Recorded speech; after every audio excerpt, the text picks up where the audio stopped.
includes gastroenteritis, appendicitis, cholecystitis, diverticulitis, without acute coronary syndrome or a abdominal aortic aneurysm. So, Nicole, why don't you guide us through where we're at differential diagnosis at this point with epigastric pain, and then what we're going to do is going to get into what the actual clinician did and how, again, they got a little bit led astray with some of the findings on the test results. That differential sounds like somebody dropped a dot phrase, because how are you fitting appendicitis? Not to say that appendicitis isn't the masquerader of masqueraders, but so what am I thinking with this patient? So I know he's got methamphetamine and ethanol use history, and he's very uncomfortable appearing, and he is super tender in his epigastric.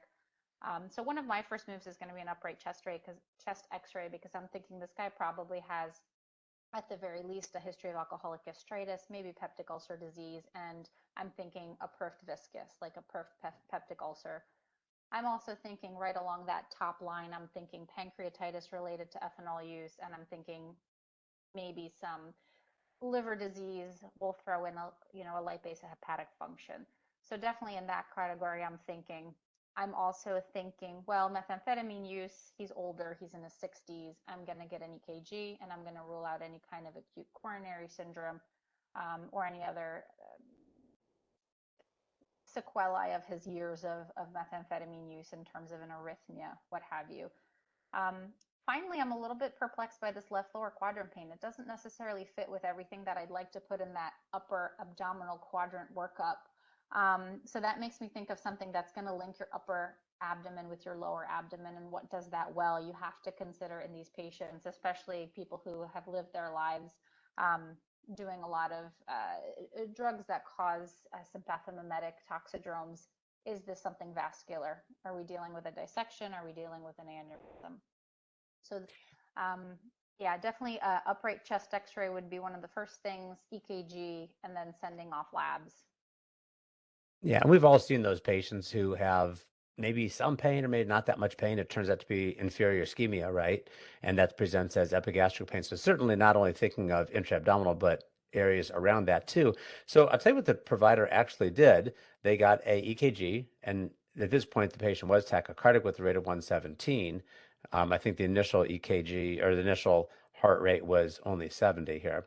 So they did not see any ischemic changes. They gave the patient some fluids and some ondansetron, as well as some morphine, and they got a bedside ultrasound, which showed some pericholecystic fluid, gallbladder wall thickening, and they say in their MDM at this point of the evaluation, worrisome for acute cholecystitis. We'll order a formal ultrasound. They got some labs showing, I mean, maybe a little bit of a bump in the white count, and then they went back and looked at the records and found that the chest X-ray read wide and mediastinum. Mike, first of all, can you help us out with what is the sensitivity and specificity of a bedside ultrasound for something like cholecystitis? And the next question is, this is pretty weird, like a wide and mediastinum 11 months previous, and now the patient's coming back. So I want you to sort of focus on that ultrasound result, and then we're going to go into some of the mediastinal stuff in just a few minutes. So the, I can't give you a great number on sensitivity and specificity, Mike. You can find some studies that will quote it, but there's a lot of variability in the studies, and really gallbladder as much as any other indication for point of care ultrasound, gallbladder is very operator dependent. So it's really going to be dependent upon the skill of the person who's operating the probe. That being said, even in the best hands, sensitivity and specificity for this is far from perfect. So there's a couple of things that are a little concerning to me here, in that first, there's no stones. Now, acalculous cholecystitis does happen, but it's not very common, and it tends to happen in people who are super sick, whether they're septic or they have cancer or maybe in a post-op patient. So acalculous cholecystitis in the absence of any of those things would be pretty uncommon. Really, that's I wouldn't expect that. There's no sonographic Murphy sign documented. That's actually the most sensitive sign for cholecystitis. So if they have cholecystitis, a sonographic Murphy really should be present, and that wasn't indicated. Does the history fit? I mean, were the symptoms postprandial? There's some other things that could be addressed there, but most importantly, gallbladder wall thickening and pericholecystic fluid are not at all specific. Okay, so if you find them, that does not mean that you have cholecystitis. That can happen with mesenteric ischemia if the gallbladder is ischemic. That can happen in cancer patients. That can happen, a variety of other things. But the idea that that you have a thickened gallbladder wall and pericholecystic fluid, and that you now have your diagnosis because of that, especially in the absence of stones, I think I think this provider did not really have a good understanding of the test characteristics of the test that he performed in terms of how non-specific those findings can be. So that's super helpful to know, and also really great information for us. So, George, we're going to get back to you in just a second, but I wanted to start with Tim and then Nicole. I'm going to ask you guys the exact same question. You're now standing at the bedside. You have this ultrasound finding, but also you've just done a deep dive in the records and found that the patient in the past had this wide and mediastinum that they had recommended, again, that possibly this could be from a ascending thoracic aortic dissection, right? So the question, Nicole, and then again, Tim, the exact same question to you. The question is, if you're at the bedside now, do you still send the patient over for the ultrasound? Do you order a CTA right at that point? Do you get an X-ray? And if it comes back normal, you feel reassured? Or is there some other thing that you would do? Nicole, why don't you go first? So I feel sometimes the rate limiting step with bedside ultrasound is getting the ultrasound to the bedside. So if I'm already standing with the ultrasound and I'm in the right upper quadrant, I think my first move is I'm just going to scan my probe midline and just take a quick look at the aorta. I don't say that I know how to diagnose a dissection on an ultrasound, but I mean, at least I'm looking to make sure there's no AAA. I can quickly fan up and take a look at the heart. That's going to give me a lot of ultrasound. Most ER providers, regardless of your ultrasound background, can take a quick subxiphoid view of the heart. So that's going to be my very first step. I am thinking about a CTA at this point too. Probably chest x-ray is standing behind me getting ready to shoot, so I can have them do that right before we wheel the patient off. Okay. So, Tim, what do you think? You are still sending the patient to a formal ultrasound in the right upper quadrant, like in this physician who is seeing this patient, like they did, or are you doing something different? I think my formal ultrasound in this instance is going to be a CTA. I'm probably going to do the same as Nicole's, just kind of move that probe over a little bit, take a look at the aorta, realizing that it's going to be pretty specific. If I see a big dissection flap done, perfect. I'm going to start managing that patient while we get the definitive CTA for the surgeons. But if I don't see anything, that's not going to dissuade me from getting an actual CTA. And going back to Mike's point, really that gallbladder wall thickening and pericholecystic fluid, you'll see that a lot in heart failure, right? Anytime there's gallbladder edema, there's visceral edema, you'll see a lot of that swelling. And so that may also key me into, this guy is 60, he has some vascular risk factors, he has this widened mediastinum. Is there something else going on vascular or with the heart that I should be keeping an eye out for? So, George, before we talked about widened mediastinum and the differential for that, let's sort of flip this a little bit and think about the things specifically we'd see on a chest x-ray in a patient with a thoracic aortic dissection. Sure. So obviously we've talked about widened mediastinum. That's a big one. But one of the things that I kind of, before I get into it, really want to belabor is the chest x-ray is a poor test to rule out aortic dissection. So let's just get that out of the way. If you have an abnormal finding, you got to look for it. But if it's a normal chest x-ray, it does not rule out an aortic dissection. Now, a lot of times, a lot of emergency providers are looking for that widened mediastinum, but there's a lot of other things that can cause an abnormal chest x-ray in a patient who has an aortic dissection. First one is the aortic knob, and we've all looked at chest x-rays and kind of know kind of the normal contour of what the heart's supposed to look like. And at the very top, that aortic knob, it should kind of bubble down before it comes into that left side of the heart border. If it goes from the top of the aorta straight down and almost like a triangle formation, that's a sign that there's probably something wrong with the aorta. Either it's widened in an aneurysm or there's a dissection that's going on.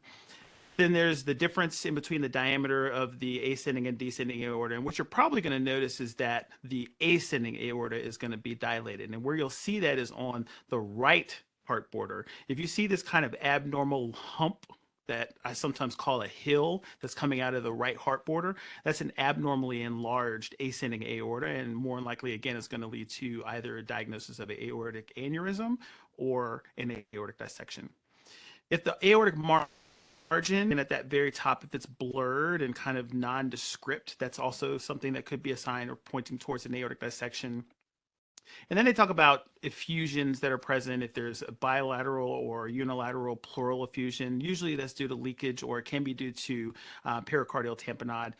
That can be a sign that there may be an aortic dissection as well.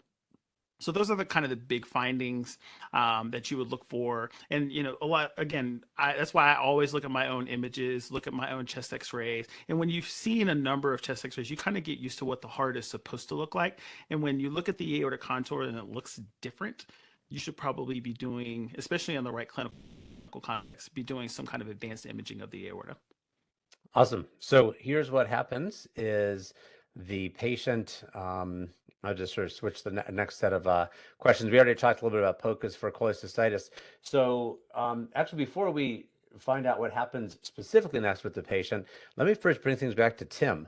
It'd be easy if we could have just a D-dimer, and I'm guessing you said your ultrasound is the CTA. Is your D-dimer also the CTA? Oh, I wish it were that easy.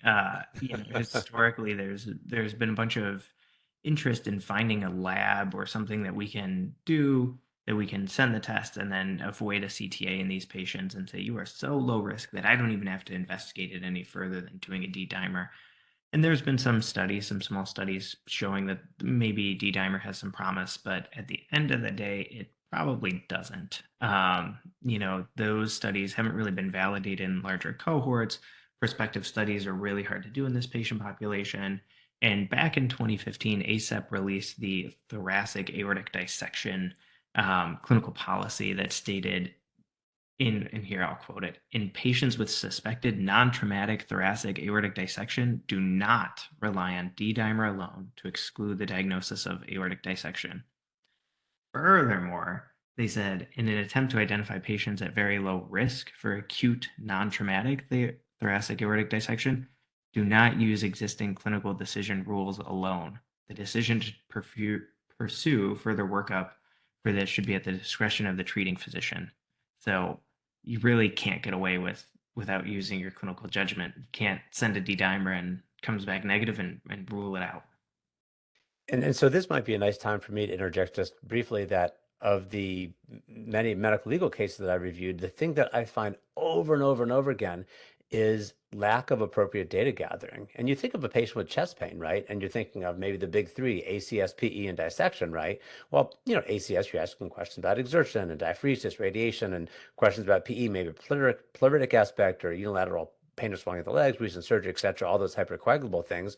But it's amazing that oftentimes I don't see any questions asked about thoracic aortic dissection. Like George said earlier, the acuity of the onset, like a thunderclap, right? You know, the intense pain, the radiation through to the back, maybe those weird above and below diaphragm symptoms, or lack of an alternative explanation for the patient's symptoms. And it's really a shame that the history is not better because it's free, right? We're just sitting there and we have the opportunity to ask people about those types of the types of symptoms that they're having and to gather that appropriate data. So Mike, before I ask you about the question about the EKG, I would just sort of bring it sort of home here is that probably the reason why we don't get burned by this more commonly is because it is so rare. So, you know, we might not do a really great history, but just sort of get lucky because we're looking for something that just doesn't happen that often. But even if we each see this, you know, 10 times during the course of a 30-year career, I mean, absolutely 100%, we have to make this diagnosis, at least when we have the opportunity to. So Mike, with that long talking your ear off explanation of things with the medical legal part, EKG, I assume that you are going to say the same thing George said about the chest x-ray, the same thing that Tim said about the D-dimer. We cannot use a EKG to rule out thoracic aortic dissection. No, there isn't really a characteristic finding to rule it in, and there's nothing that the EKG can show you that will rule it out. A normal EKG that does nothing to even decrease the likelihood of a dissection. And the things that you're going to find that are abnormal with a dissection are really not specific to dissection. I mean, if they're dissecting into the coronaries, you could see a STEMI. Right? So that's certainly not specific to dissection. Most STEMIs are not due to dissection. There could be findings of ischemia. Most commonly, it's non-specific T-wave changes, those sorts of things. Depending which study you read, anywhere between 15 and 30% of these folks will have an abnormal EKG, which means that, well, about 70+% don't, right? But the abnormalities that are present are really not at all specific. I'm sorry, those percentage will have ischemic EKGs, but the findings are just not specific for dissection. Okay. So, Nicole, the last question as far as the diagnosis, then we're going to get into the real nitty gritty here with management of these aortic dissections. So, we know, I'm sure all of us have heard the case of Jonathan Larson, the writer of the musical Rent, and he had a misdiagnosed thoracic aortic dissection. He went to 2 New York City hospitals, first time being diagnosed with food poisoning, second time with gastroenteritis. And then on preview night of the musical that turned out to be the longest running musical in the history of Broadway theater, he was unfortunately found dead in his apartment. And he had not only the thoracic aortic dissection, but it had dissected proximally and resulted in a huge pericardial effusion. So you don't really have to just sort of go through a list of 20 things that cause pericardial effusions, but give us some context when we see not only wide mediastinum, but maybe a enlarged heart, or based on an ultrasound, not just a chest x-ray, ultrasound showing that effusion. Where do we go from there? So, type A dissections, about 50% of these people are going to have a pericardial effusion. So if you're having a pericardial effusion and any concern that this person might be dissecting looking at an old chest x-ray, then if you haven't done the CTA yet, you're taking a beeline to the CTA at that point. And unfortunately, up to, I think, 14 to 20% of these patients will actually end up getting cardiac tamponade. So it's a big deal with pericardial effusions, type A dissection specifically. Other things that could cause pericardial effusions, but not really applicable in this particular patient, obviously pericarditis. That's probably one of the more common ones we see. Any kind of malignancy, uremia, any kind of collagen vascular disorder. Also have any kind of idiopathic cause of pericarditis. But really, none of those seem to apply readily in this patient's case. I think that if we're seeing a pericardial effusion and we have a concern for dissection, that's really kind of those two marry well together. And I'm guessing also the ones that you described are sort of a slower onset of this effusion, maybe gradually progressing to tamponade, whereas, of course, if you're acutely dissecting, you could get there very quickly, of course. So let's find out what happened here. The actual provider did eventually now, because they were, again, distracted, understandably so, by the pericholecystic fluid and maybe by the epigastric presentation as opposed to the back pain presentation. But they said at 12:05 now, CT chest, abdomen, pelvis ordered for evaluation of left lower quadrant pain. Interestingly, they say not likely explained, sort of same like Pallaci, as you said, by acute cholecystitis. The 12 lead was not suggestive of ACS. They were going to add on a troponin test. Chest x-ray pending, interestingly enough, that hadn't yet been done. And so they get this CT scan. And also, they say a cardiology consultation for pericardial effusion.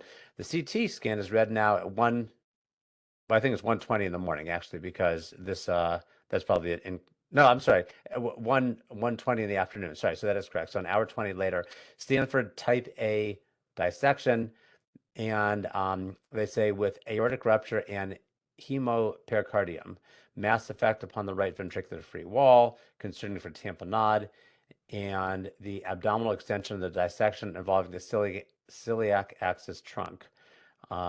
Interestingly, marked gallbladder wall thickening, so maybe their ultrasound skills were actually better than we're giving them credit for here.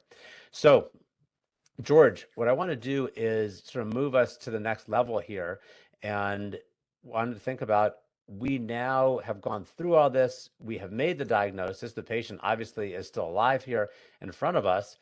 What are the things that you do, top 5 or 10 things that you do to acutely manage a patient with a thoracic aortic dissection? Absolutely. So the first and foremost thing that you have to do in this circumstance is you have to decrease the stress on the aortic wall. You have to decrease the stress on that intimal flap to make sure that you're not actually propagating a worsening of that intimal flap, tearing into the aorta. So you're going to do that by first managing the heart rate. And the way that you're classically going to do this is with a beta blocker. And what you're typically trying to do, not only if in terms of decreasing the heart rate, but also decreasing the reflex tachycardia that's going to result as a result of you decreasing the blood pressure, which is the next thing that you're going to do. So I usually start off with esmolol. It's my go-to. It's rapid on, rapid off, titrates very easily. I start them on the esmolol first to decrease their heart rate and decrease that DP over DT. And the way I like to think about the heart rate is that there's this jackhammer as their heart rate is in that 100, 110 phase, and it's pounding against that intimal flap. And so by slowing that jackhammer down, you're actually decreasing that pressure against the intimal flap. Then you're going to focus on the blood pressure. My typical go-to used to be nitroprusside. Nitroprusside has really kind of gone the way of the dodo bird now because we have a lot better, more available and easily titratable blood pressure medications. So nicardipine is a great one. The problem with nicardipine being that it lasts a little bit longer than nitroprusside did. And so sometimes patients would get these watershed infarcts if we drop their blood pressure too low. They start to have stroke-like symptoms, and then we start to lower or titrate down the nicardipine, and it takes a little bit of time for that blood pressure to respond. But now we have Clevaprex or clovidipine that's out there, which is a great medication for this. It's rapid on, rapid off, very similar to esmolol. If a patient starts to show signs of watershed infarcts in the brain, you can actually start to titrate it down. You'll see immediate effects. The problem with clovidipine being that it's in that lipid emulsion that we see very typical with propofol. So I call it the milk of hypertensia, if you will. And it lowers the blood pressure very nicely. The goal blood pressure and heart rate in this circumstance, the heart rate's going to be, you want the heart rate to be around 60 to 70 beats per minute. And I try to keep it on the lower side, closer to the 60. And then I want that systolic blood pressure to be as low as possible if they were hypertensive when they came in. So I try to maintain perfusion to the brain, keep their mental status okay. So I try to aim for anywhere between 100, 110 to 120. So those are my goal blood pressure. And then a really prominent thing that we oftentimes forget about, we're so focused on blood pressure management, we're so focused on heart rate management that we forget about the fact that these patients are oftentimes writhing in agony.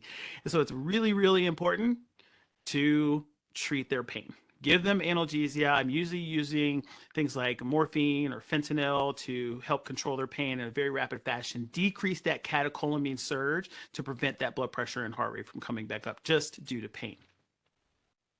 So, George, let me bring a listener question in here. This is Patricia, and so I'm interested in your thoughts. I'll just sort of summarize her question. We could probably all see it in the chat.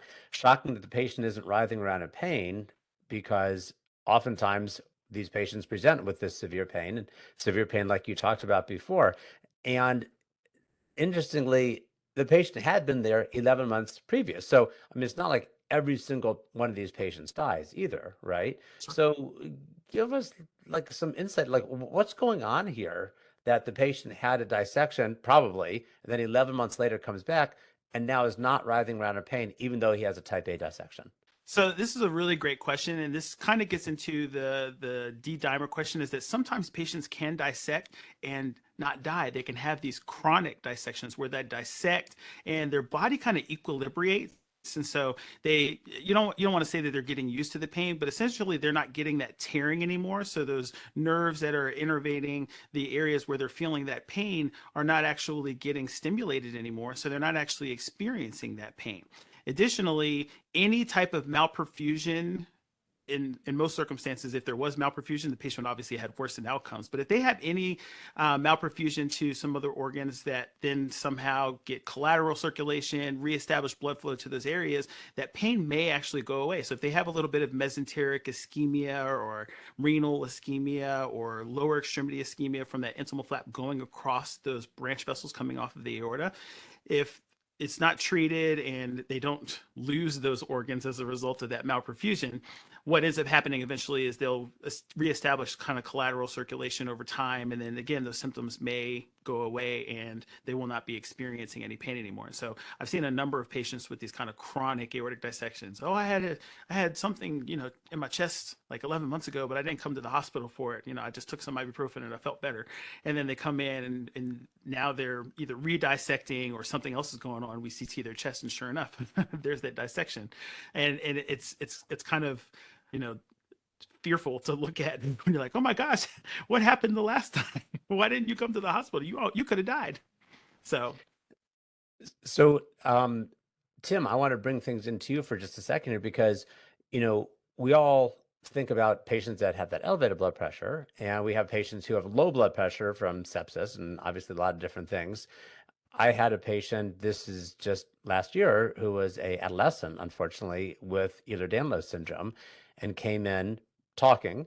And as actually George had talked about it with this University of Maryland panel that we were on just back last March, he actually presented with lower back pain, which then sort of started coming more cephalad as his, presentation. But he was there for, 8 minutes, 12 minutes, something like that, before he became profoundly hypotensive and unfortunately then went into arrest and unfortunately expired. So give us now, as opposed to esmolol and other type of drips that we can use for elevated blood pressure, where are we going if we now have a patient who has a blood pressure still talking, but maybe 60, 70, 80 with this type A dissection?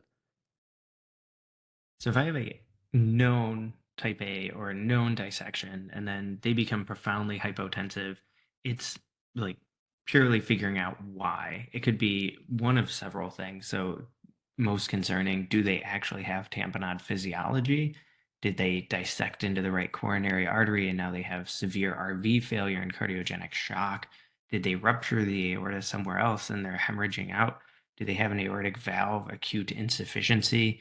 Everything's going to be treated a little bit differently, right? Like you might take some volume off the right ventricular failure and give them some inotropy, but for the tamponade, you're giving volume to them, right? So everything's going to be a little bit different, but the core tenets are going to be the same. Figure out what's going on. Most of the time, that's going to be with your point of care ultrasound, and then after that, you're going to defend the map if they need pressors, if they need fluid, however you need to get that mean arterial pressure up to perfuse as much of the coronaries and the rest of their body as possible.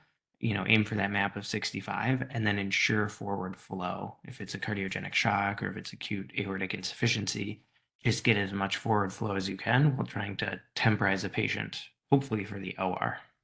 Let me give you a couple rubber meets the roads questions. Hypotensive fluids, 500 cc's, a liter, 2 liters, or do you go straight for blood? Obviously, peripheral dose pressors, if you don't yet have a line, we'd rather start those sooner rather than later. What are your thoughts on fluids? I'll usually give, especially if I know that if I see that there's probably a tamponade, you're really driving that CVP up as much as possible, right? You have that pericardial effusion is just pushing, pushing, pushing. They need preload. So I'll give 500 cc's and then repeat the ultrasound. If they start getting worse, give a little bit more volume. I think we had a non-surgical candidate in the ICU and she probably got about 4 liters. In a night just to temporize her until we could figure out an OR plan. So you can give quite a lot of fluid. For pressors, peripheral pressors, totally fine, especially when you're figuring everything out. Give a unit of blood. It's not going to be the worst thing in the world for these folks, especially in the emergency department. And then worry about getting central line access later, getting an A line if you need it, that kind of thing. So let me ask you this question for Shayla, then we're going to go to Nicole for a question here. So Shayla says, if there's concern for interaction of methamphetamine and morphine used for pain control, what would you give this patient for pain control? That's a tough one. Some of the stuff that we typically will use that's opioid sparing probably won't be super helpful, right? Like your Tylenol, your NSAIDs are probably a no-go in this patient. If you're thinking about giving some pain dose ketamine, you can kind of talk about, do you think theoretically that you're going to increase their endogenous catecholamines and make things worse, right? That's kind of how ketamine keeps your blood pressure and your heart rate up. So I would probably end up giving a baby dose of fentanyl, like 25, 50 micrograms and seeing how they do. And I think that you'll probably end up doing fentanyl or Dilaudid. Okay, gotcha. But So everybody Nicole, else, yeah. so yeah, we can have everyone weigh in on that. In the interest of just a couple other quick questions, I want to make sure that we address because we see these people at the bedside, and obviously all these things come up. So Nicole, managing, or I should say, monitoring the blood pressure, would you put an A line in this patient? They're going to surgery, maybe they're going to surgery at your institution or being transferred, right? But whatever you're doing, you're going to want to have that done as soon as possible. Do you go straight for an A line? Do you just do frequent peripheral, automated cuff, blood pressure cuffs? How do you monitor this patient? Definitely want an A-line in the patient. This person's going for huge vascular surgery. That's a prolonged surgery. Someone's putting an A-line in this patient at some point, whether it's right before they go into the OR. I think it should be us in the ER because you're going to have a continuous vital sign. Our heart rate is a continuous vital sign, and that's one of the main things we're controlling. The blood pressure is the second main thing you're controlling, so I think it should be a continuous vital sign. The one pearl I would say here, especially since you're interested in not under treating the blood pressure, check that classic, check your cuff pressure on both arms, because if you're dissecting into, let's say, your left subclavian, you may end up hypoperfusing the left side or having a lower blood pressure on one side than the other. So you want to put your A line in the side that has the highest pressure to make sure that you don't treat a falsely low blood pressure. But yeah, I'm definitely putting an A line. As long as we have you on, Nicole, what are you doing for pain control? Well, which medicine and what dose? I was going to say fentanyl. That was the first thing that came to mind. Awesome. That's good. All right. So what I want to do is make sure that we have enough time. We have 7 minutes left. So let's say now this patient, we see what happens. The physician actually did do esmolol and interestingly nitroprusside, but I know that that's medicine we typically would not be using now, but that's what this specific physician did. Patient's neurologically intact. And they say the pericardiocentesis and intubation equipment is at the bedside, and they've consulted CT surgery, spoke with the ICU resident. This was in an institution that had residents. So first, Mike, and then to Tim, say the patient gets hypotensive. We've done an ultrasound. We know that they have a pericardial effusion, maybe even some tamponade, but they're going to surgery, maybe not in the next 5 minutes. What is the thing that causes you to go ahead and do that pericardiocentesis in the ED? And Mike, why don't you go first? I'm trying to avoid the pericardiocentesis at all costs if I can. I mean, if the patient's dying from the tamponade, it's a different story. But the pericardiocentesis has actually been shown to worsen outcomes in dissection. And there's a few different theories as to why. And we can, in the interest of time, I can kind of skip through that. But the bottom line is it worsens outcomes. So the American Heart Association does recommend that if you have a patient that's unlikely to survive until you get to the OR, then doing multiple small volume pericardiocentesis, taking off maybe 10 cc's at a time, just enough to allow the heart to fill to maintain perfusion, but not enough to completely relieve the tamponade, is their recommendation and the way that I would play it. But that's only if the patient is crashing and isn't going to survive the surgery. Okay. All right. So Tim, let me give you a different question, and then we'll get to some of our take-home points and get that QR code back up there for the CME. So intubation. This is a precarious situation of a hypotensive patient with an acute thoracic aortic dissection, especially if they have some tamponade physiology. What things are you doing if you don't have any choice but to intubate that patient? What are some things you're doing before you do the intubation, and what specifically are you giving medication-wise before the intubation? So hopefully at this point, if they're hypotensive, you kind of have a sense of what's going on. Is this pure RV failure? Is this tamponade? Kind of where you at? And then you're resuscitating based on that. So hopefully in an ideal world, you have your A-line in, you're treating the patient, you're giving them some volume, and then trying to use something hemodynamically neutral. At this point, if they're hypotensive, I'll just induce them with ketamine and rocuronium, do RSI, and try to keep as low tidal volumes and as low PEEP as possible to really promote venous return to the heart, right? You don't want to increase your intrathoracic pressure, decrease your venous return, and cause the whole world to hurt. So I'll try as much as possible to just kind of go slow, little bits of ketamine, paralyze them, and then low vent settings. Awesome. So why don't we wrap this all up?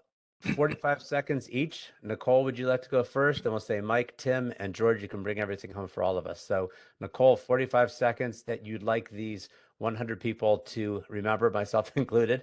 I love learning from you when we see our next thoracic aortic dissection. Looking through this literature just reminded me how much I need to think about aortic dissection, we have a lot of patients similar to this case. We have a high IVDU population in Camden, and I think there is something to be said about geographic bias. Every ER has your psych corner or your sober corner, and I think we have to keep our eyes open for these things a little bit more. Awesome. Mike? Okay, I'll give you a couple of quick ones on diagnosis and one quick one on treatment. Remember the concept of dissection being chest pain plus abdominal pain, chest pain plus neurologic deficit, and chest pain plus something else. Second, when you list those red flags for back pain, thoracic pain is always one of the red flags, and that's for a reason. Thoracic dissection is one of those reasons. There's others as well, cancers and things that can happen with thoracic pain. But patient with new onset thoracic pain, this is one of the reasons that is a red flag. And then in terms of treatment, I think George absolutely nailed it and hit it right on the head with the treatment. The one thing that I would add, just a little caveat from a little bit of experience, that when you're using esmolol to titrate the heart rate down, when you need to titrate it up, repeat the bolus. Because when I did not do that, I had trouble getting the heart rate under control. And when I started repeating the bolus with each titration up of the rate, esmolol was a much more effective medication for me. So repeat the bolus when you're titrating up the rate on esmolol. Awesome. Tim, 30 seconds of things you'd like the listener to take home. If you have a hypotensive patient with a type A dissection, there's only so many things that can be causing it. Do they have RV failure from an RCA STEMI? Did they rupture the aorta and they're bleeding out? Do they have aortic valve insufficiency? Do they have tamponade? Those are really the only things. And once you investigate those, treat them like you would any other hemorrhaging patient, any other patient with tamponade.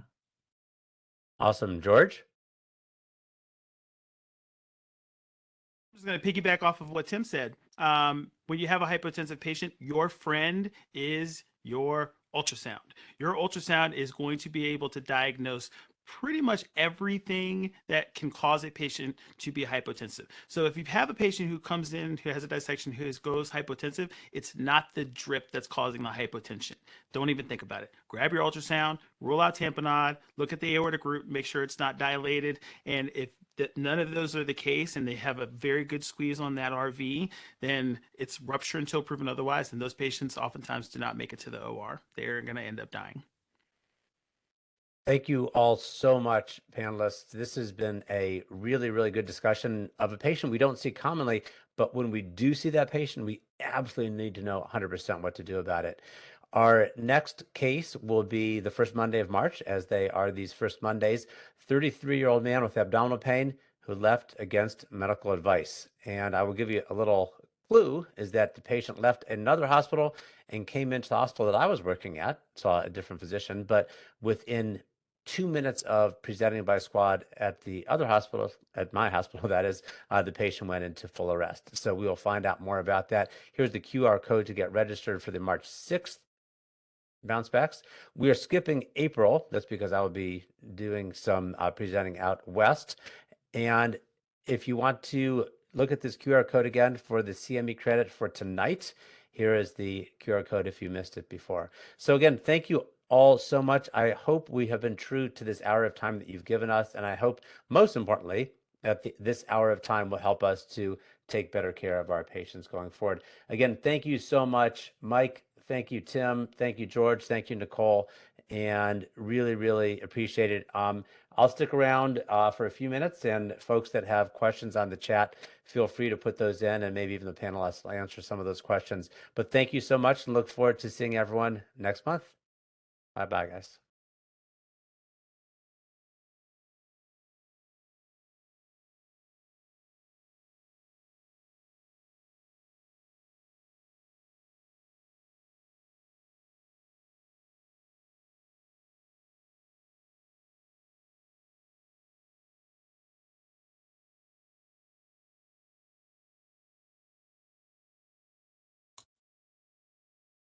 So far, I've only had to do pericardiocentesis in 2 patients with this problem.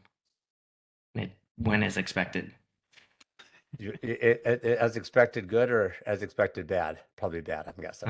Bad. Yeah. The problem is we put in a kind of small drain the first time and it clotted off. We didn't flush it back. So you always got to flush it back. And then second time, you get clot around the pericardium.